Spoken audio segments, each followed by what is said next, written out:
Little quick tour of a 158. Antoine stopped to see me today, and right away I noticed the blue. I love that blue on the front. Of course, you all know blue is my color, kind of. And hey, I got some stickers for you. Oh, sweet, thank Give you those. We'll take a tour around. Yeah, please. Got some kitchen cabinets. I see an inverter under there. Yeah, Partition wall is still there. I know, yeah. We've got a little sink, and I've got about 8 gallons of water for when I'm camping, and a little propane stove that I run a gas line to the back when I'm camping. I don't keep it ready all the time, but you know, when I'm on the road for more than a month or two, I definitely set it all up to be completely lived in. Little extra space there with no insulation on that one panel.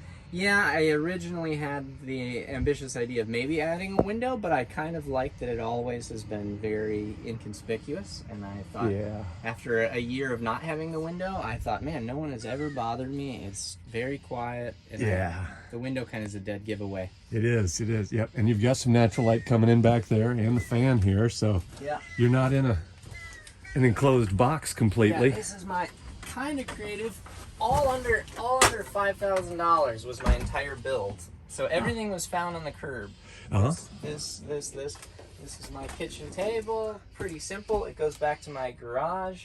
I have all of my batteries. I've got a couple of storage containers. Little extra room there too. Not a bump out, but kind of a bump out to the side that give you enough room to east-west sleep. Yeah, I'm 5'9", so as long as I don't point my toes, I can sleep just fine. Yep. And then these drawers, and then this is about, this whole thing is about 8 years old.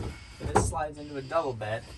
Oh yeah, okay. Pretty quickly. So that was my simplest system to keep it as efficient, but also as practical as possible. And yeah, the skylight, amazing, love it. That's the best decision I made, was to keep a little extra light in here. And yeah, kitchen cabinets, pretty simple, and then I have my power system hooked up for lights, and it rim lights the whole thing around the sides and back here. Yeah.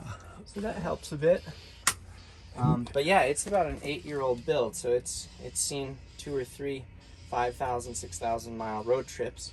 At this point, it definitely shows that it's a little more worn, but a little renovation here and there, maybe. Yeah, still love it. You'll notice there's 2 stickers there, because I know everybody likes to collect them inside somewhere. Right. So there's a sticker for you and a sticker for the outside somewhere. If you don't want to put it on the outside of your van, tag the soda machine at a local mechanic or someplace with it. I will certainly put one on the inside. Yeah, one for you and one for other people to see. Yeah, absolutely.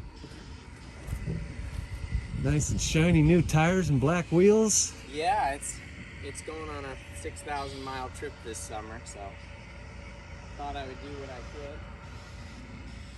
That's a nice accent with the blue on the dash even. Big blue pan. Motorcycle rack. Does that hold 2 bikes? No, that's a ramp to get the bike on it. Yeah, but it's great because the ramp then acts as the bicycle carrier. So you got the motorcycle, and then the ramp holds the bicycle. So it's really pretty handy. I towed a little bit, but about 250 or 300 watts of solar on the roof. But do you know what's up there? 250. 250. Okay. Those also found on the side of the curb. Nice. I love budget builds. I know, budget build for sure. It was kind of upcycle. Yeah.